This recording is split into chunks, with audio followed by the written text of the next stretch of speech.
Hello दोस्तों, सलाम, नमस्ते, सत श्री अकाल। मेरा नाम है मोहम्मद बिलाल। अमेरिका ने ईरान को दी लास्ट वार्निंग। दोस्तों, हम आपको बता दें कि अमेरिका और ईरान के बीच जो बातचीत का दौर चल रहा था वह अब पूरी तरह से ख़त्म हो चुका है।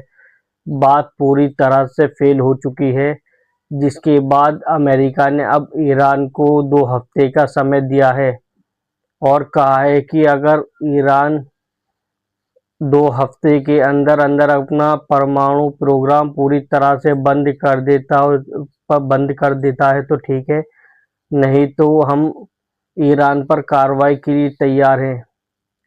दोस्तों, ये बात तो कन्फर्म हो चुकी है कि ईरान पर अमेरिका हमला करेगा। दुनिया के 3 सबसे बड़े अखबारों ने भी इसकी पुष्टि कर दी है कि ईरान पर अमेरिका हमला करेगा। दोस्तों, आपको तो पता ही होगा कि अमेरिका अपनी बात मनवाने के लिए किसी भी देश पर दबाव डालता है। हमेशा से उसकी पॉलिसी रही है, जो देश उसके खिलाफ होते हैं वह उस पर कार्रवाई करने की धमकी देता है या टैरिफ लगाने की धमकी देता है। ऐसा ही हमारे देश के साथ, भारत के साथ भी उन्होंने किया था। उन्होंने भारत को बहुत बार धमकी दी, नरेंद्र मोदी को लेकर भी बहुत बड़े-बड़े बयान दिए और अब रूस से तेल ना खरीदने की बात भी कही थी, जिसके बाद मोदी सरकार ने रूस से तेल खरीदना भी बंद कर दिया था। जिसके बाद से अमेरिका ने अब भारत के साथ पूरी डील शुरू कर दी है। अब देखना होगा अमेरिका भारत के खिलाफ क्या रुख अपनाता है, लेकिन हम बात कर रहे हैं ईरान और अमेरिका के बीच जो तनाव चल रहा है उस पर हम आते हैं। दोस्तों, हम आपको बता दें कि अमेरिका और ईरान के बीच जब बातचीत फेल हुई तो डोनाल्ड ट्रंप ने ईरान को 15 दिन का समय दिया है, लगभग 2 हफ्ते। माह रमज़ान में ईरान पर हमला करने की तैयारी अमेरिका कर रहा है, क्योंकि दोस्तों अमेरिका अपनी ज़िद पर अड़ा है और इज़राइल अपनी ज़िद पर अड़ा है। लेकिन ईरान ने साफ-साफ कहा है कि हम परमाणु नहीं बना रहे हैं, लेकिन फिर भी आपको कोई जानकारी चाहिए तो आप आकर देख सकते हैं। जिसके बाद अभी भी कोई समाधान निकल नहीं रहा है, क्योंकि दोनों देश इस तरह की तैयारी करके बैठे हैं कि युद्ध ये तय माना जा रहा है। अब देखना होगा अमेरिका ईरान पर किस लेवल का हमला करता है, क्योंकि अमेरिका ने जिस प्रकार की तैयारी पूरे मिडिल ईस्ट के एरिया में अपनी सेना तैयार करी है, उससे तो यही अंदाज़ा है कि ईरान पर छोटा-मोटा हमला नहीं, बहुत बड़े लेवल के हमले होंगे, क्योंकि छोटे-मोटे हमले से ईरान झुकेगा नहीं। अगर ईरान अमेरिका पर पलटवार करता है तो ये अमेरिका के लिए आसान नहीं होगा उसके हमलों को झेलना, क्योंकि ईरान के पास एक से खतरनाक एडवांस मिसाइलें हैं जो रडार पर भी नहीं आती हैं और अमेरिका के एयरक्राफ्ट कैरियर को उससे खतरा है। अमेरिका ने इस ईरान से लड़ने के लिए अपनी पूरी खतरनाक टीम यहाँ तैनात करी हुई है। सबसे खतरनाक वायुसेना की टुकड़ियाँ यहाँ मौजूद कर दी हैं।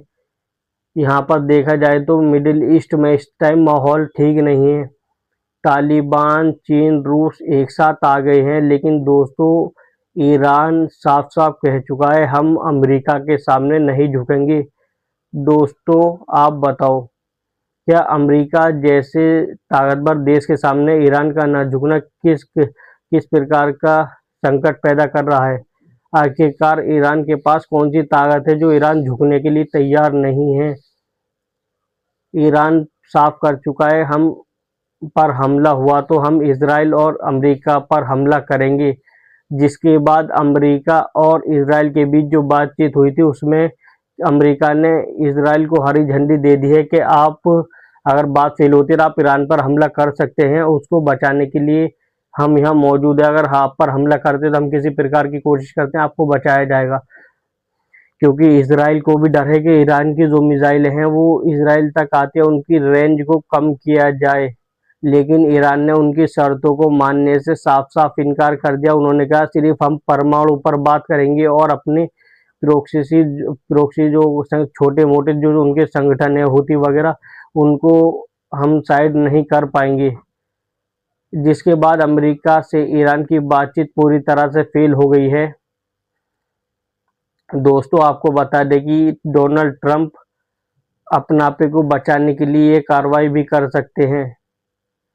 अब खबर सामने आ रही कि ईरान पर ट्रंप हमला जरूर करवाएंगे, चाहे वो छोटा हो, एक लिमिटेड हमला करवाने की रणनीति बना रहे हैं। चाहे वो हमला अब इजराइल करे या ईरान करे, हमला जरूर होगा।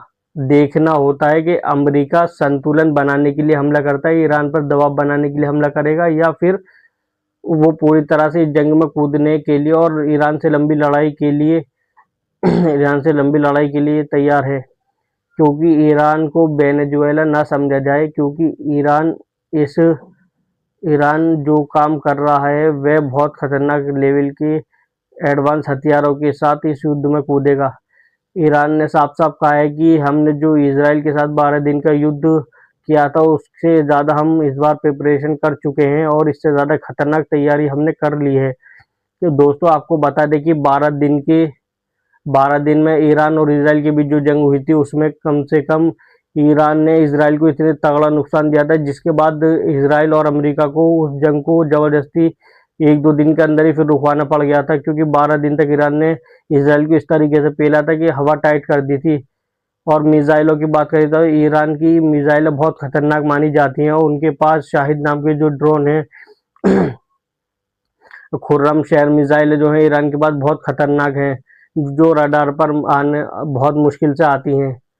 दोस्तों अमेरिका और ईरान के बीच अगर जंग होती तो हमें इतना तो पता है कि अमेरिका इतनी बड़ी ताकत के साथ जो अब यहाँ पे आया है, तो उसे भी पता है कि ईरान कितने बड़े लेवल का खतरनाक मिसाइलों और हथियारों के साथ लेकर बैठा हुआ है। क्योंकि ईरान की डिफेंस सिस्टम हो या कोई भी चीज़ हो बहुत एडवांस है। क्योंकि अगर दुनिया के बड़े बड़े देश अमेरिका के सामने झुक जाते हैं, लेकिन ईरान झुकने के लिए तैयार नहीं, तो कोई तो वजह होगी ईरान पर, कोई ना कोई तो ऐसे हथियार है जिसकी वजह से आज अमेरिका झुका हुआ है। ईरान ने साफ कहा है कि हमारी ताकत मिसाइलें हैं, हम मिसाइलों की रेंज कम नहीं करेंगे, मिसाइल बनाना बंद नहीं करेंगे, जिसको जो करना है कर ले, हम अपने रुख पर कायम है। ईरान के इसी फैसले ने पूरी दुनिया हैरान है कि ईरान झुकने को तैयार नहीं है। ईरान के इस फैसले से अब यही लग रहा है कि ईरान ऐसा ना कर दे कि ईरान पहले ही अमेरिका पर हमला कर दे। दोस्तों देखना होगा कि ईरान अमेरिका पर पहले ही हमला कर देता है या पहले अमेरिका हमला करेगा, क्योंकि ईरान पहले हमला नहीं करता है। स्टार्टिंग से ही ईरान का ये रहा है कि पहले सामने वाला हमला करता है, उसके बाद ईरान पलटवार करता है। क्योंकि ईरान अपने हिसाब से अपने हिसाब से हमले करता है। हमने देखा था कि 12 दिन की वॉर में इसराइल और ईरान के बीच जो वॉर हुआ था उसमें इसराइल ने जो हमले किए थे वो ईरान के पब्लिक के ऊपर हमले किए थे, जिसमें बहुत लोगों की मौत हो गई थी। लेकिन ईरान ने जो इसराइल पर हमले किए थे उसमें उसने पब्लिक में ज़्यादा मिसाइल नहीं मारे थे, और जो भी हमले किए थे वो अलग बिल्डिंगों पर जहाँ पर सेना है वहाँ या उनके अलग क्षेत्र में हमले किए थे। उन्होंने कोई पब्लिक के ऊपर हमले नहीं किए थे, क्योंकि इसराइल की स्ट्रेटेजी शुरू से यही रहती है कि पब्लिक को भी मारा जाए। हम बात करें तो इसराइल और ईरान के बीच जो जंग हुई थी उसमें ईरान ने इसराइल को बहुत तगड़ा नुकसान दिया था। और फिलिस्तीन और इसराइल की जब जंग हुई थी तो फिलिस्तीन में अब तक इसराइल कम से कम 50,000 से ज़्यादा लोगों को और 50 या 70-80 हज़ार लोगों को मार चुका है। तो इसराइल की शुरू से सोच यही रहती है कि पब्लिक पर हमले किए जाएं, लेकिन दुनिया इसको तमाशे को देखती रहती है, कोई बोलने की हिम्मत नहीं दिखाता है। लेकिन एक इकलौता मुस्लिम देश ईरान है जो जो इसराइल के इस कदम के खिलाफ हमेशा बोलता है। जो मुसलमान देश अपना बेवकूफ़ मुसलमानों को रहनुमा मानते हैं, वो इसराइल के सामने नतमस्तक है। पता नहीं कौन सी नस इसराइल ने दबा रखी है जो इसराइल के सामने ये लोग बोल नहीं पाते। मुस्लिम देश होने पर नालत है कि ये मुस्लिम देश अकेला ईरान उन पर खड़ा होता है, ईरान बोलता है। लेकिन ईरान के साथ मजाल है कि मुस्लिम देश खुलकर सामने आ जाए। लेकिन वक्त बदला, जज्बात बदले, लेकिन धीरे धीरे अब हुआ क्या है कि सऊदी अरब, जो मुस्लिम कंट्री है आसपास, तुर्की वगैरह, इन्होंने ईरान के समर्थन में आकर अमेरिका को थोड़ा चेता दिया है। उन्होंने कहा है कि अमेरिका यहाँ पर आकर दादागिरी नहीं कर सकता है, क्योंकि सबको पता है अगर ईरान पर हमला हुआ तो ईरान दुनिया के मतलब आसपास के क्षेत्र में जितने भी मुस्लिम देशों में अमेरिका के बेस है उन पर हमला ज़रूर करेगा।